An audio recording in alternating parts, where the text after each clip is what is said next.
Like, I mean, some of it I don't even know how they came up with, but others was like, okay, that kind of makes sense. Um, it's a bit of a stretch, but it could happen.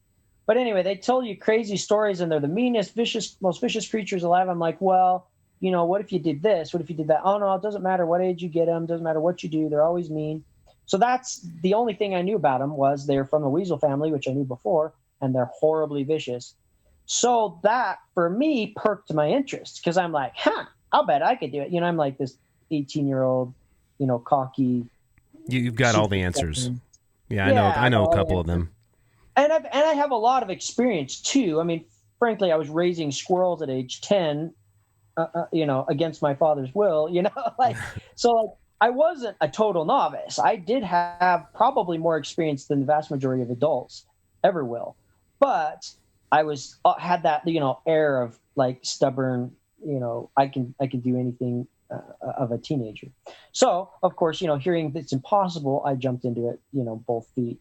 And the only real goal there was I want to see if I can do it. That was it. I didn't have any visions of, hunting with them or anything. I want to see if I could tame one. So I found one that got out of the farm and had escaped and was running around and caught it, tamed it. Really wasn't that big of a deal. Someone then said, well, you got lucky. You got a blue one. They're the easier ones to tame. I'm like, well, what's the hard ones? He's like, the black ones. They're the vicious ones. I'm like, okay. Enter Brock.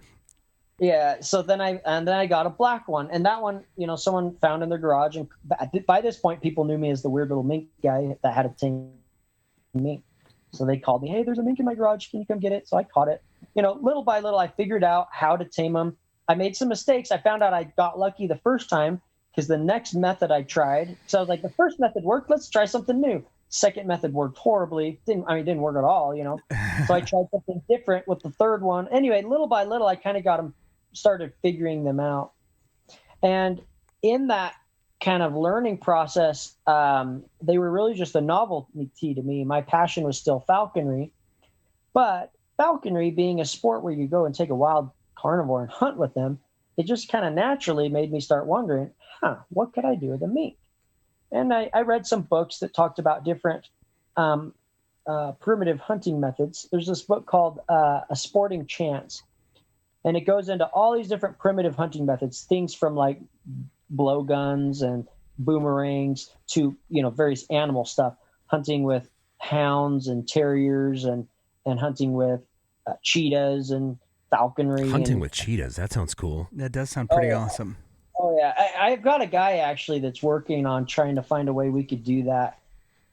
He's gonna anyway, we don't need to go into that, but I might end up on a different show for someone else training a cheetah to hunt, but that's sweet. Yeah, that's an awesome idea. We'll have you back for that one. For sure. So there's all these different goofy ways of hunting that I was reading about, one of which was ferreting, so I'm like, ferrets are really soft, because I'd had ferrets before as pets. Ferrets are really like pushovers compared to mink. And then I was reading about catching fish with otters, trained otters. I'm like, mink are semi-aquatic. They could catch fish, kind of. Like, I wonder how big of a fish they could catch. They're not very big. Like, they're not as big as an otter. So I just started to wonder.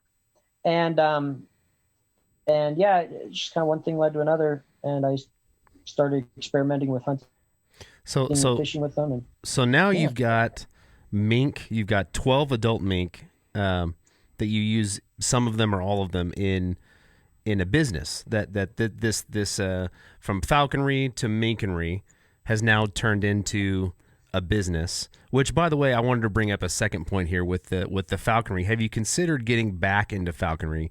Because adding air support to your extermination service could be kind of cool. Yeah, I've thought about it a lot. I don't know that I will. Like, as time goes on, I get less and less thinking that I would do that. Like, previously I was like, as soon as I get a chance, I'm going to get back into falconry. But now I'm kind of like, you know what? It's easier just to bring another guy. Like if I want to see a hawk fly, I can go out with a buddy.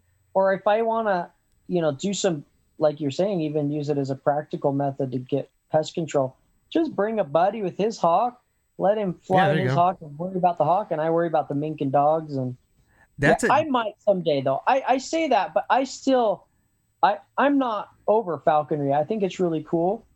But what ends up happening a lot of times when I go out with a falconer is I end up coming home glad that I work with mink. Like, not always, Right. but that's That not makes sense. uncommon.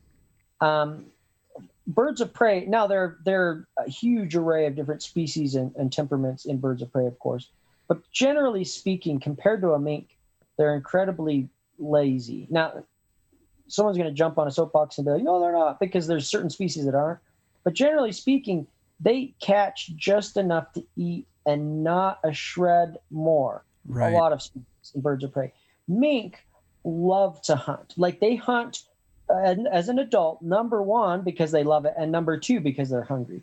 Birds of prey, it's swapped. Number one, because they're hungry. Number two, because they like it. And some birds of prey, it's only because they're hungry. And if they're not hungry, dude, they won't even take a step in the direction of prey.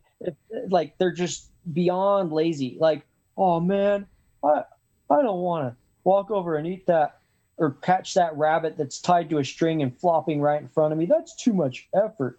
Like, a mink could be like eaten to the point of puking, and he would just have to go grab that rabbit. A bird of prey, certain birds of prey, they're like, I can't bother to go catch that. It's just kind of annoying when you're working with a little high-end predator that's always like, I want to get it, I want to get it, I want to get it, you know. So birds of prey are millennials.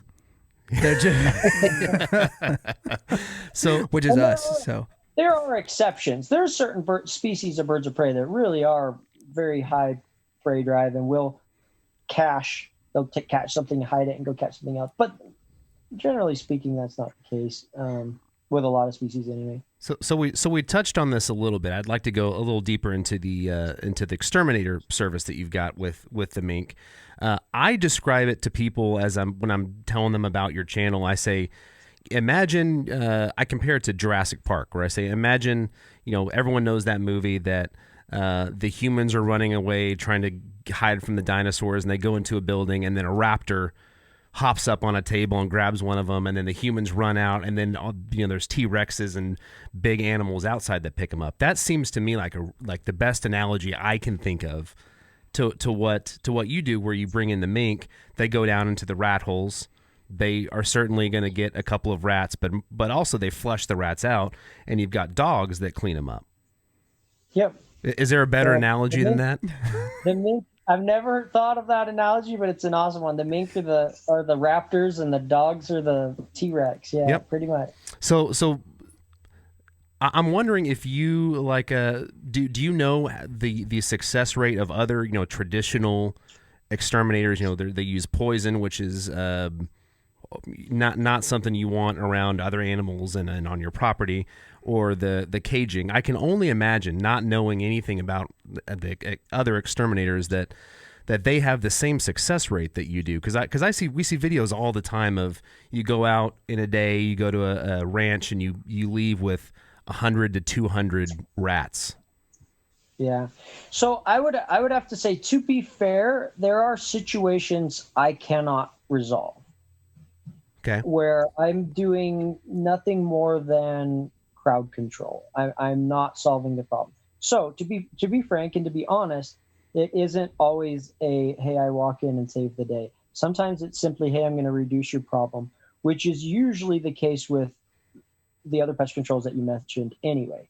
So I'll go through each method. So when it comes to brown rats, now mice are very different. Mice are painfully stupid. They'll walk into any trap you set, eat any poison you lay out.